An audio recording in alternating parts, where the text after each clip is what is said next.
Day Fiance, I'm going to need for you guys to do better. At this point, it is a snooze fest. These storylines are getting so outrageous, but hey, I was there to watch, so you won't have to. So let's get into this episode of 90 Day Fiance, Season 8, Episode 11. It was called Three's a Party. And I'm going to start with the couples that get on my nerves the most. And I am going to start with Stephanie and Ryan. So Stephanie is the cougar. Ryan is the young buck from the islands. And this episode drove me freaking up the wall, okay? For starters, as soon as she landed to Belize, I believe he's from Belize. As soon as she landed in Belize, Stephanie basically was showering Ryan with a whole bunch of gifts, a $3,000 watch, and she even gave him an engagement ring that her mother gave to her so that he could propose to her. So yeah, she's one of those kind of women, okay? Now, since she landed, she was basically begging Ryan for sex. He wouldn't touch her, especially after he found out that she had sex with his cousin. What's his cousin's name? Harris. The last time she was in Belize after him and her and Ryan got into an argument. So she ended up sleeping with his cousin. Apparently those two don't like each other. So when she came back to Belize and she so-called came clean, Ryan basically told her that I already knew that you had sex with my cousin. And she was fake crying. She claimed she was real crying. I didn't see not one tear. Like, oh my gosh, let me check it. And he was like, bitch, I already knew. So she was begging him for sex the whole time she was there. So when they finally got around to doing the do, they get into an argument because she found out that he started to have sex with her without a condom.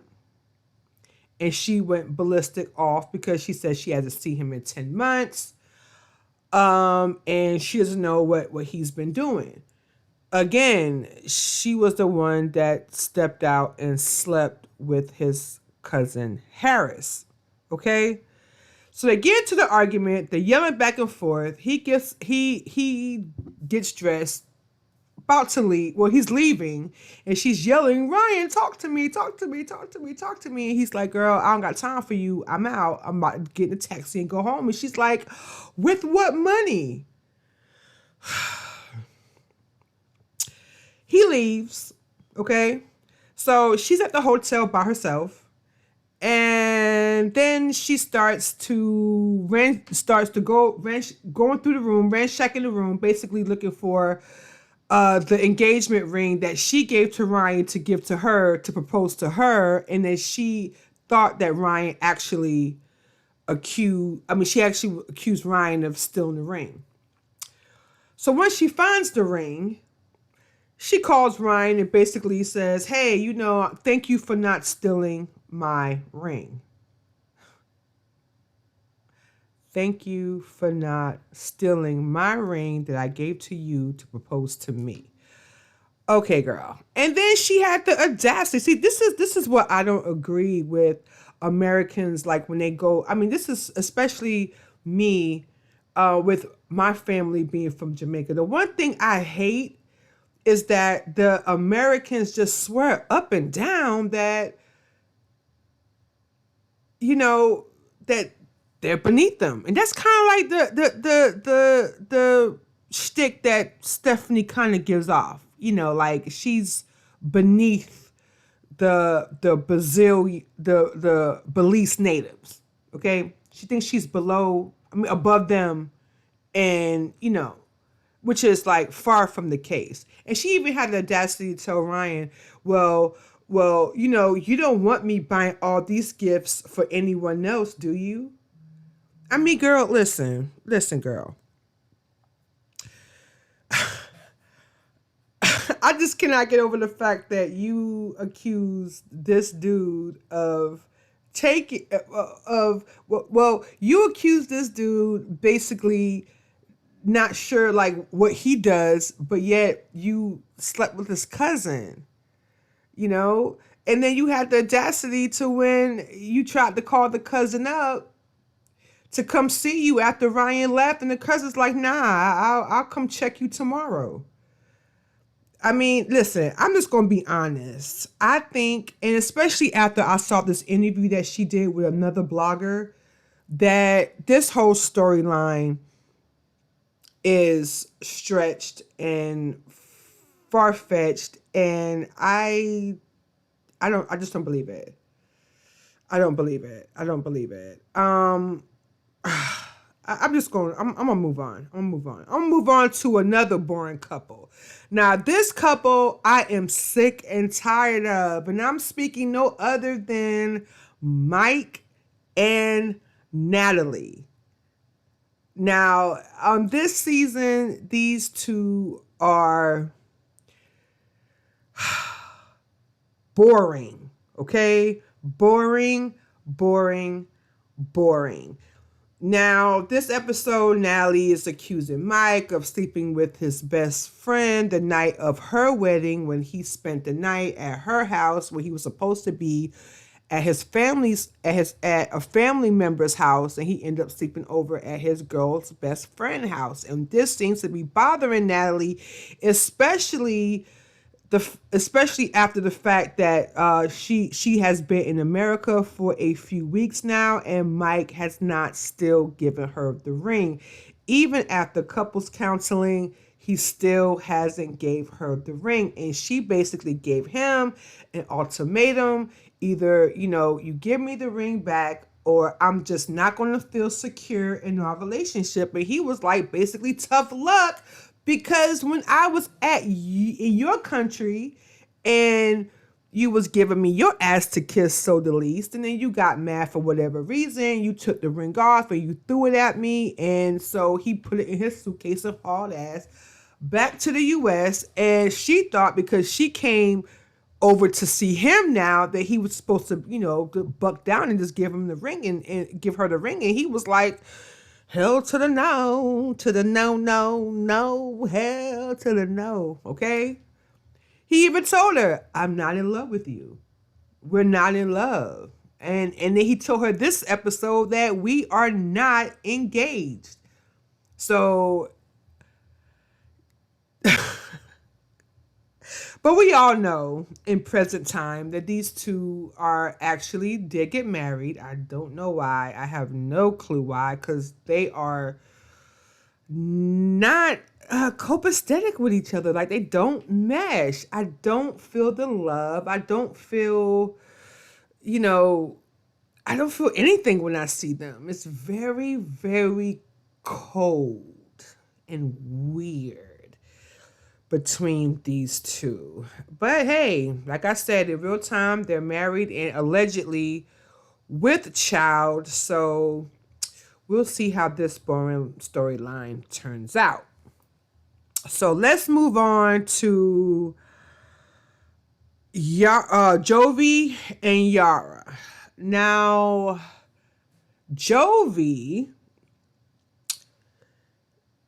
gets on my nerves because, especially, 90 days always have to have that party boy. That boy that's always, sleeping with different women. They label him as a party boy, but in my world, like how they say he sleeps with strippers and all that, according to his friends. But in my world, in my environment, that's just called tricking, because it takes no game to have sex with a stripper. It just takes a lot of these. And I just feel that Jovi looked at Yara as a pretty Ukraine girl that, he could smash. And I honestly don't feel like that he took that relationship seriously. And I really feel like that he doesn't really want to get married to her. I really feel that way. Now, allegedly, I heard that they actually did get married because, of course, she's pregnant and that would be the next step. But I really feel like if she was not pregnant, he wouldn't marry her. He wouldn't marry her. But yeah, that's my problem with him. And my problem with her is, girl, you cry too damn much. I don't know if it's your pregnancy emotions getting the best of you, but girl, you gotta be strong. You know what I'm saying? And I mean, and even if you do marry Jovi just to get citizenship, just to, stay in the country, just so you could travel back, girl, go for it. But girl, you gotta be strong. Girl, you gotta be strong. All that crying, messing up that pretty makeup. Girl, and he is not the one for you to be crying over. For real. And the other thing that pissed me off with their segment is they're at this engagement party. Yara was mad because it was too big.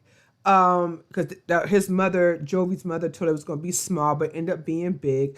None of his friends there seemed to be supportive of this union.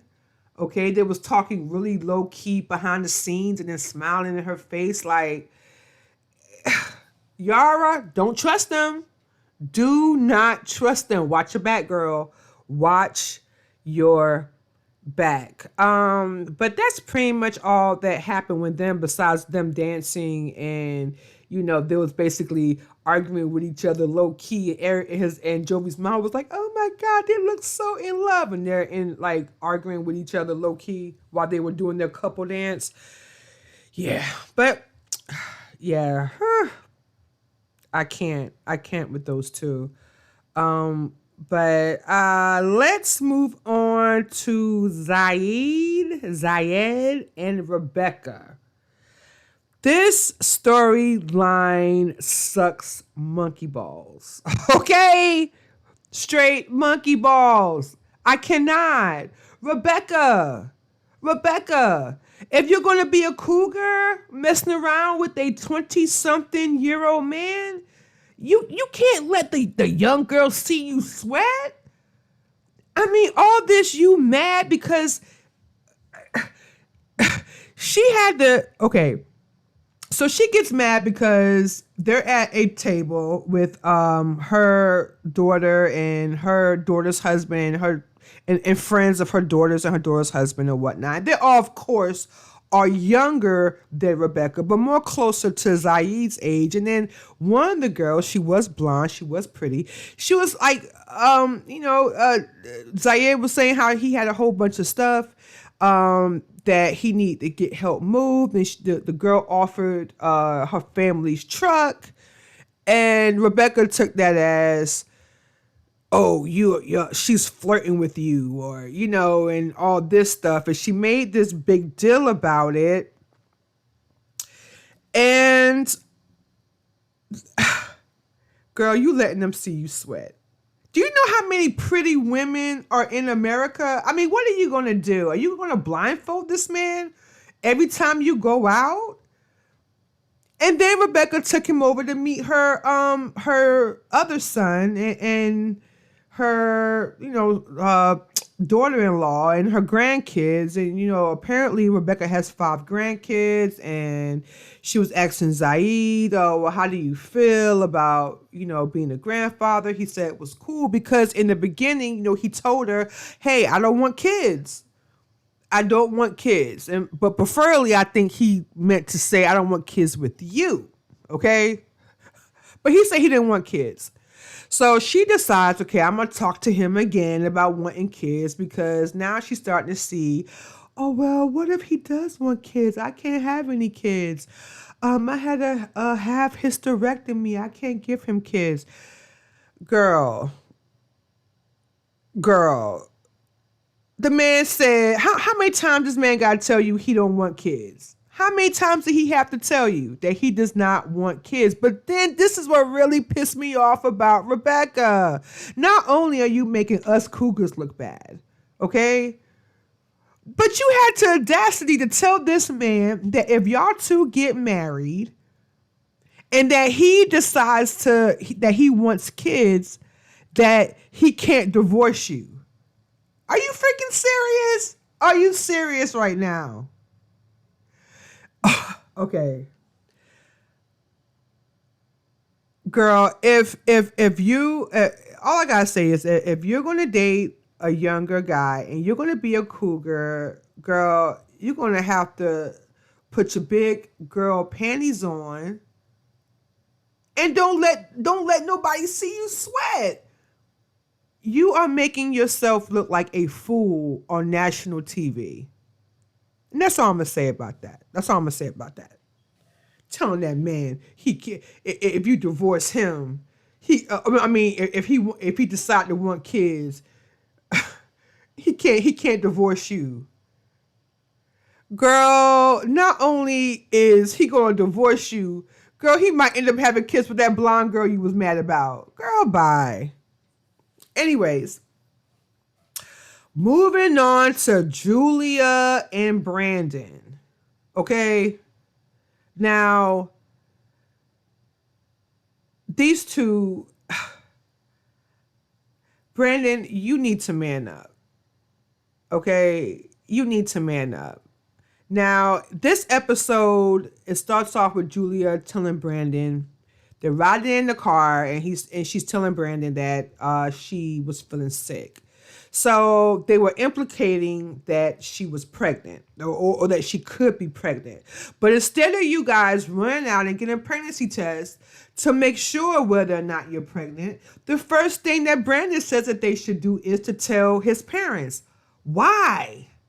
You don't even know if she was pregnant or not. And then she kept saying, like, why do I have to tell your parents? Oh, because if my mom sees that you're sick, she's going to wonder why you're sick. Aren't you a grown-ass man? Don't you got hair on your balls, Brandon? I just want to know. Well, I don't want to know. But you should at that age, okay? Like, what was your mom going to do? Pointless segment. They sit down, they tell the mom and dad that Julia might be pregnant, okay? The mother freaks out as to be expected, but here is the problem I have with Brandon's mom, okay? I have a problem with his parents, but specifically his mom, because as soon as she thought and got the word that Julia might be pregnant, she automatically put the blame on Julia and said that it was Julia's fault for not protecting herself. No, Miss Brandon's mom. It's your childish ass son's fault for not protecting his neck if he already knew that she wasn't on birth control. This man was screwing that girl around the house, in the car, in your hot tub. So what do you think was going to happen?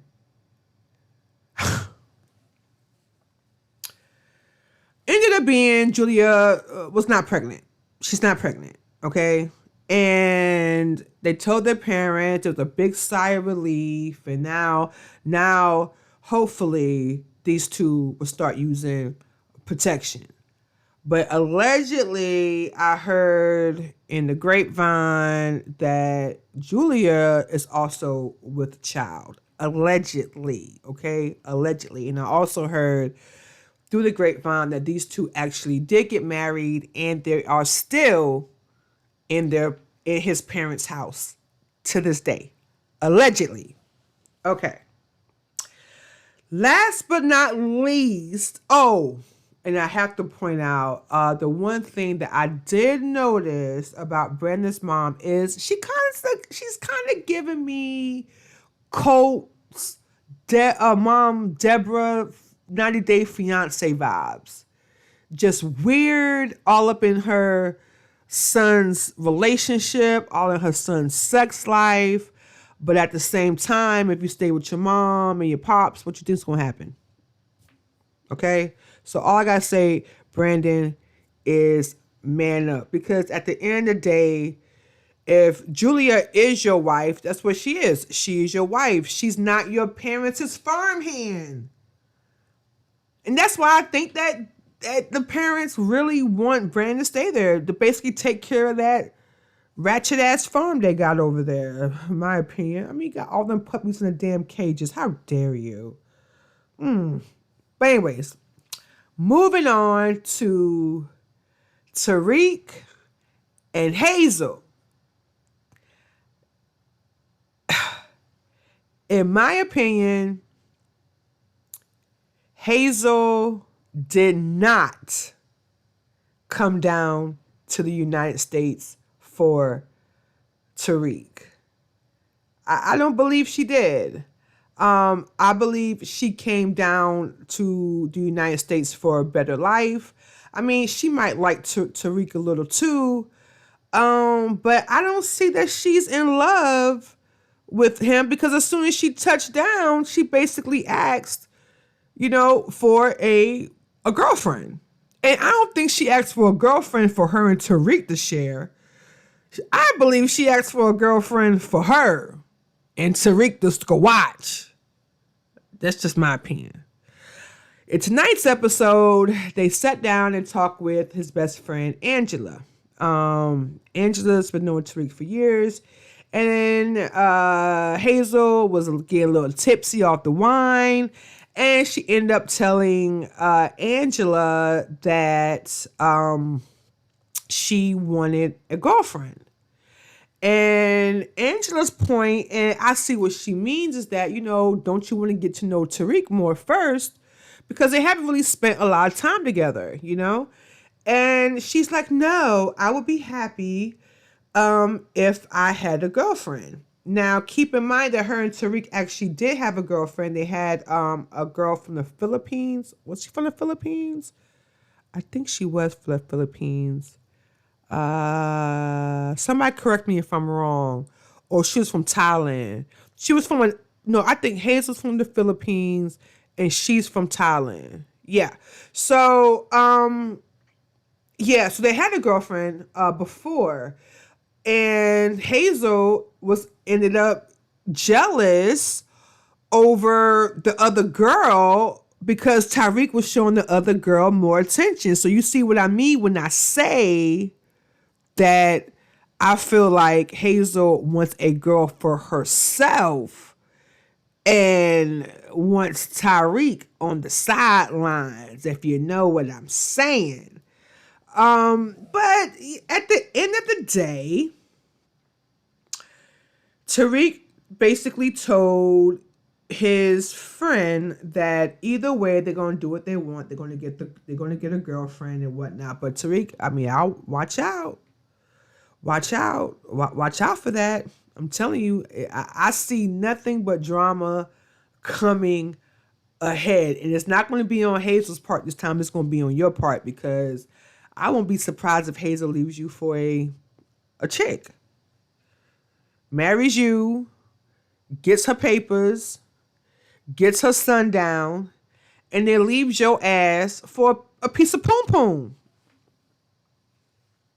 It is what it is, but only time will tell about these two. But like I said, I hope they do work out. And word is that Hazel allegedly is not feeling being a stepmom to Tariq's daughter. And she finds their relationship very, very odd. Especially the fact that Tariq still lets the baby sleep in the bed with them. But, keep in mind, the baby does have, some type of autism. But that's the word on the curb, that Hazel is not feeling being a stepmom. And who could blame her? Because at the end of the day, she doesn't have her kid. But then on the flip side, she even have her kid in the Philippines. Remember, the kid's father has custody, and the kid's father actually has another wife. So it's actually someone else, helping raising her kids. So she probably feels a little bit, you know, not cool about that. I tell you, this episode was very dry. It was very boring. It was very stretched to the max. And I am starting to lose faith in the 90 Day Fiance franchise. It seems to be the same thing over and over and over and over. I mean, to me, the pillow talk is better. 90 Day Bears All is more interesting. Even the 90 Day Diaries is good. And then they have another show called the 90 Day Single Life that I'm going to start doing my review on, because that is more interesting than this bullshit. Okay? Because that's what this episode was, is a bunch of bullshit. Well, that is all I got for you guys today. I hope you enjoyed my review. I would give this definitely a 2 out of 5. 5 meaning wonderful and 1 meaning so I give it a 2, okay? You guys gotta do better. 90 Day Fiance, you gotta do better. But we have a lot to discuss in the comments. So let me know what you think about last night's episode. Who do you think is being real? Who do you think is being fake? And who do you think is stretch not the truth? Just a little bit. And also, if you like this video and you want to see more, please, please, please like, share, comment, and subscribe, because it does a lot for my videos. Now, until next time, my snoopers, remember that it's PHAT, as in pretty, hot, and tempting. Bye for now.